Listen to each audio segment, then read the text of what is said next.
In Cotton Queen, we meet Sudanese teenager Nafisa, played by Mihad Murtada, who in a cotton farming village in Sudan is raised on heroic tales of battling British colonizers told by her grandmother, the village matriarch Al-Sit. But when a young businessman arrives from abroad with a new development plan and genetically engineered cotton, Nafisa becomes the center of a power play to determine the future of the village.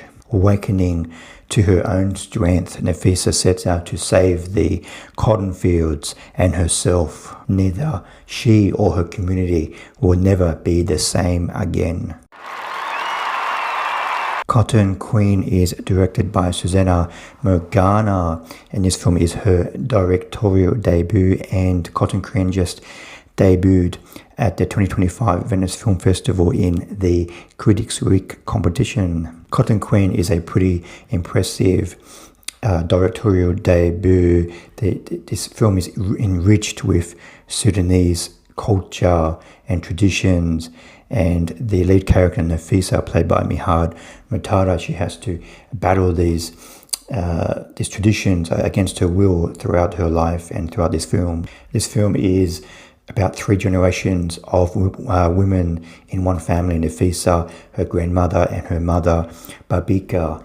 But the film mainly focuses on Nafisa and her grandmother, because her grandmother is very much the matriarch of this village, and she has a lot of power and a lot of say in her cotton farming village. And her grandmother, Al-Sit, she pretty much dictates how Nafisa can live her life and how what she can do every day. Like, she spends her off time cotton farming for her grandmother, and her grandmother sits outside in this kind of like courtyard outside where they sleep, and she pretty much sits there the whole film. So every time we see her in the film, she is sitting down, and all of the characters in the film have to go to her. And we notice in the first half hour of the film, first half of the film, that Nafisa, she really respects her grandmother, even though her grandmother tells her what to do and she doesn't really like it. But she does. There is, like, you can see there's an affection and love for her grandmother. But in the second half of the film, she really pushes her back against her grandmother, because she can feel that her grandmother is trying to control her life, and she pushes back against that. Because in the first half of the film, there's this foreigner businessman who comes to town, and it's a really big deal because everybody is talking about this businessman, because he's going to bring money to the village, he's going to bring new things to the village, and a lot of it, he's quite young and handsome. And I think his grandfather grew up in the village, and his grandson and his father have been living abroad. I'm not sure whereabouts they came from, if it's from Europe. I think it's probably Europe that they've been living in.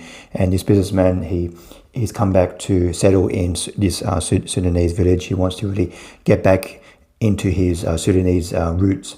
So he comes back into this Sudanese village, and everybody's talking about him, and he really wants to introduce this genetic cotton farming seeds into the community, because that's the future of cotton farming. And the matriarch grandmother Al-Sit kind of pushes back against this a little bit. So there's a bit of a power play between this new businessman who has come to the village and grandmother Al-Sit, who very much believes in natural cotton farming seeds. And in the first half of the film, Nafisa, she gets an opportunity to tour at the house that this businessman will be staying in. And when she's going through the house, she finds a old newspaper clipping of her grandmother from decades ago, when her grandmother was battling English colonizers. And she finds out that a lot of the stories that her grandmother tells is not exactly the truth, and she's not really, and her power in the village is kind of like based on lies. And in the second half of the film, Nafisa, her mother, and her grandmother are trying to get her married off to this businessman. So I guess it will benefit the family. And Nafisa, she doesn't really want this. She wants her own path in life. She doesn't really want to stay in this village. She wants to go abroad, I guess, and have her own path in life. And she kind of has a crush on one of the local Sudanese boys, and this boy, he has a dream of building his own boat and like traveling, going along the river and exchanging business with other Sudanese villages throughout the area, and Nafisa really has quite an affection for him. But in the second half of the film, her grandmother Alcit ends up, I think she catches wind that Nafisa, her granddaughter, has some feelings for him, so she ends up helping this young local boy travel and exchange with other communities in the second half of the film. So Nafisa catches wind of this scheme and really pushes back against her mother.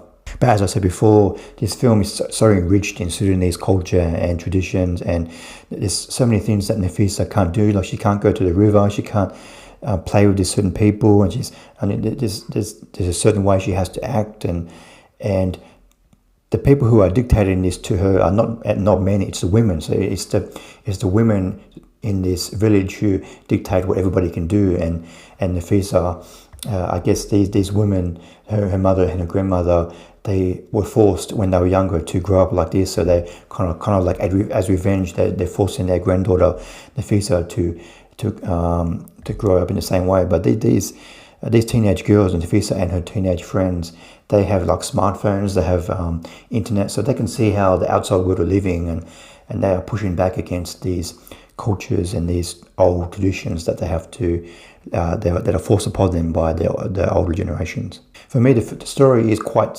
simple. There really isn't really much to the story. It's just Nafisa in her everyday life, and this businessman who has come to town. The story is a little bit static in the first hour of the film, but in the final half an hour of the film, where Nafisa has some more dealings with this businessman, and she really starts to get frustrated with her life, it really does come to a head. The final 5 minutes of the film is a little bit.